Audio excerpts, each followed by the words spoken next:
Reker haqida 100 ta fakt. Qani ketdik. Asl ismi Habibulloh, familiyasi Quddusov. Toshkent shahrida tug'ilgan. 324-maktabda o'qiydi.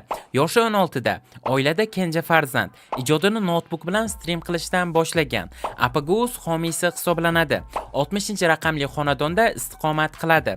Rekerni Oybek Raimberdiyev Trekker deb hazillashgan. Reker bitta xonada akasi bilan birga yashaydi.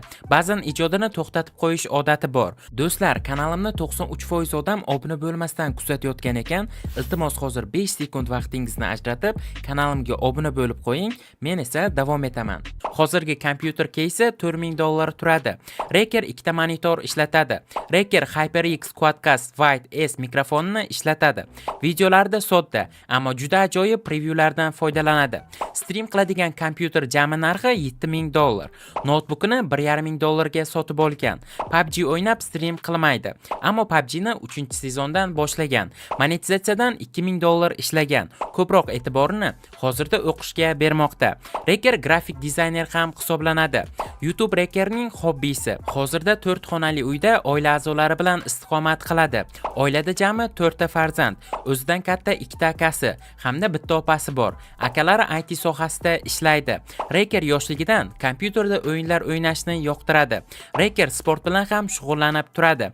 Reker nomi o'yin personajining laqabidan kelib chiqqan. Ma'lumot uchun ushbu o'yin Battlefield 4. Kanal nomi ko'p marotaba o'zgargan. Eng boshida Reker Habi nomi bilan ijod qilgan. Keyinchalik esa kanal nomi Reker Gamer nomiga o'zgartirilgan. Ushbu nom kanalda 1 yil davomida saqlanib qolgan.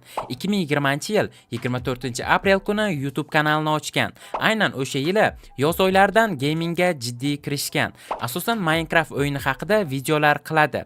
Yoshligida juda ta'sirchan bola bo'lgan. 10,000 obunachisini 13-14 yoshlarida yiqqan. Ko'plab blogerlar bilan juda yaxshi munosabatda. Fezodning ijodini juda hurmat qiladi.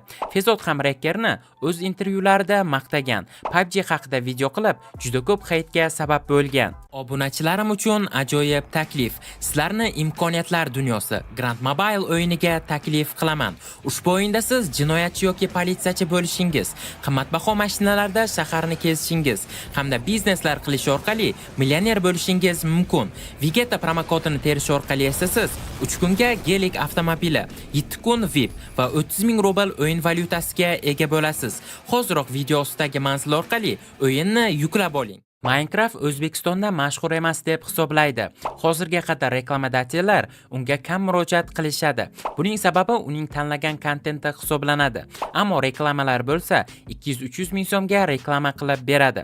Avvallari kanaliga 40-50 ming so'mga ham reklamalar joylagan. O'zi o'sha vaqtda 200 ming so'mga o'z kanalini reklama qildirgan. Yaqin 2 yilda Minecraft O'zbekistonda ham mashhur bo'ladi degan umidda. Biz Qozog'istondan 5 yil orqadamiz deb hisoblaydi. Hozirgi aqli bo'lganida Reker kanalini boshlamagan bo'lardi.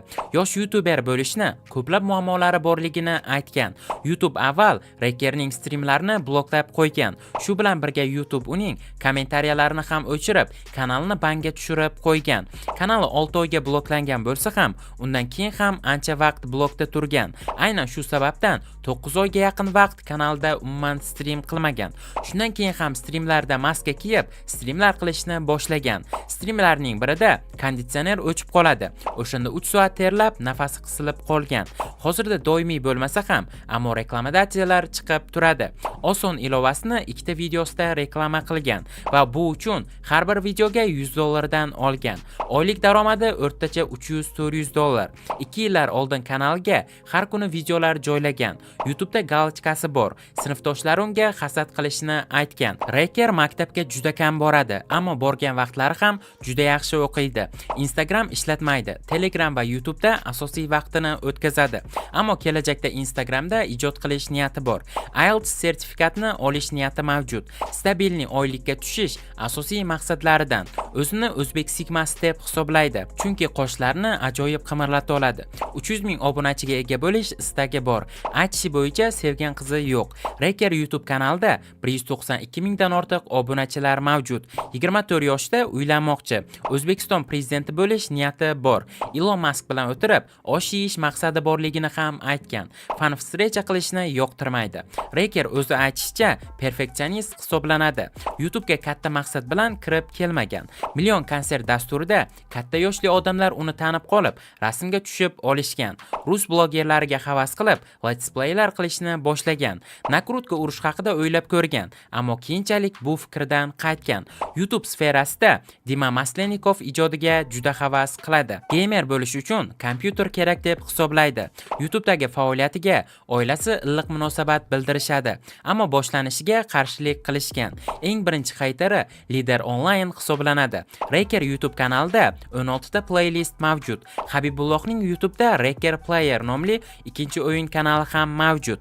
YouTube'da muhimi sifatga ishlash kerak deb hisoblaydi. Eng birinchi o'rinda ota-onalar roziligi turadi deb aytgan. Mashinalarga umuman qiziqmaydi. Xonadonida Cobalt hamda Gentra mashinalari bor. Do'stlar, keyingi 100 ta faktni kim haqida qilishimni xohlaysiz? Kommentariyada albatta yozib qoldiring va videoga like bosib, kanalimga obuna bo'lishni unutmang.